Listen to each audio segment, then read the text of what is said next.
Giving up is the birth of regret. The reality of life is that we will all hear more no's than we hear yeses. In the summer of 2009, I was 19 years old, working a summer position at Target between my freshman and sophomore year at undergraduate school. I was working in the women's clothing department, and I noticed a lady staring at me from across the aisle. I figured she probably had a few screws loose, so I attempted to ignore her very intense stares. She eventually manages to make her way a little bit closer and closer to me where I was working until she eventually walks up to me and says hello. I say the famous Target quote, which is, "Hi, may I help you find something?" She then asks me, "Were you born in this country?" And I was immediately offended. And I said, "Yeah, I was born in this country." And then she says, "Do you have any kids?" I said, "No, I don't have any kids." She then asked me if I was married, and then I said, "No, ma'am, I am not married." She says, "How old are you?" I said, 19. "May I help you find something?" She then says, "You are the most beautiful girl I have seen." And I said, "Oh, thank you." I didn't work that much on my makeup, but I did the best I could, but thank you. And then she says, "I think you could be the next Miss USA." And I stare at her in pure disgust and said, "Pageants? You're telling me pageants, like Sandra Bullock, Miss Congeniality. Pageants? You think I should compete in pageants? I'm in the Army, okay? We don't do pageants in the Army." She then asked me to meet her at Starbucks the very next day before my next shift at Target.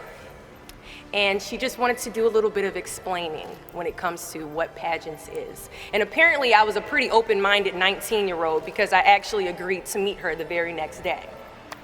The next day, she brought this foot-tall stack of pageant books and proceeds to convince me to enter into a state pageant 3 months later. For those who do not know, when it comes to Miss USA, you have to win your state first, okay? So 3 months later, I compete in my first pageant, and I lose. I go back the second year, compete in the state pageant. I lose. Go back the third year, compete in the state pageant, and lose. Go back the fourth year, compete in the same pageant, and lose. I go back the fifth year, y'all,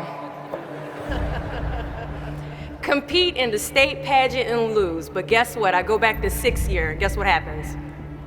I lose. I called her on the phone and said, "You told me I could be the next Miss USA." And she says, "Deshauna, keep working, don't quit, keep going back." And in June of 2015, she passes away from leukemia. 6 months later, in December 2015, I win Miss District of Columbia, USA. And 6 months after that, in June of 2016, I become the first soldier to win Miss USA. Giving up is the birth of regret. Giving up is something I did a lot of growing up, and I don't think I really challenged myself to stick anything through until I joined the track team in middle school.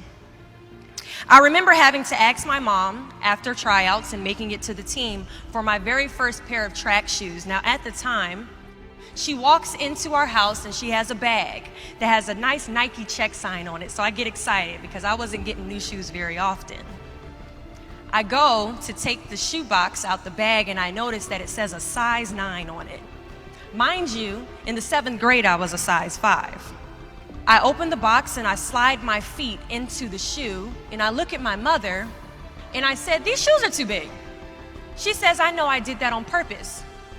I was like, "Why would you buy shoes that are too big on purpose, Mom?" And she says, "Because I know that you're going to grow into them." Coach has us line up on the starting line and he wants us to run a lap around the track.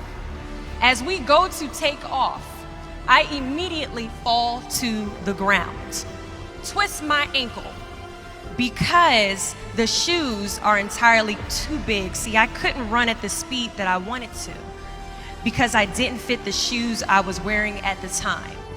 Now, many of us have goals we're trying to achieve, but the person we are right now is not the person that we need to be when we cross the finish line to our dreams. So we must walk and pace ourselves on this journey to our goals, because we haven't grown enough in ourselves to fit the shoes that we need to achieve our aspirations. At times, our purpose drops in our laps as if the heavens threw it by accident.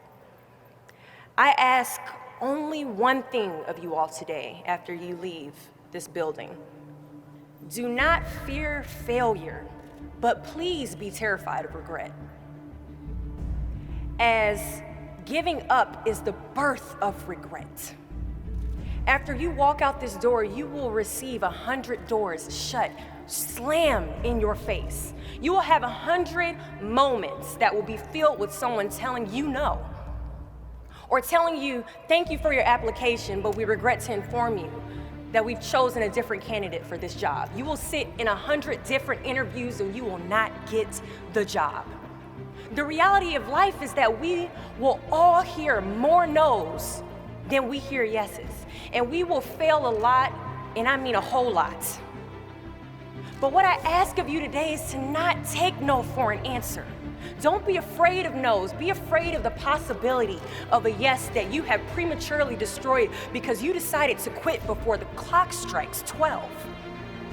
You can ask anyone, friend, family, anybody. I love a good no. Please tell me no.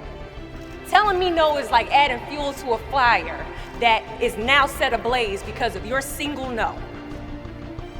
I love additional reasons to work harder. Please give me a reason.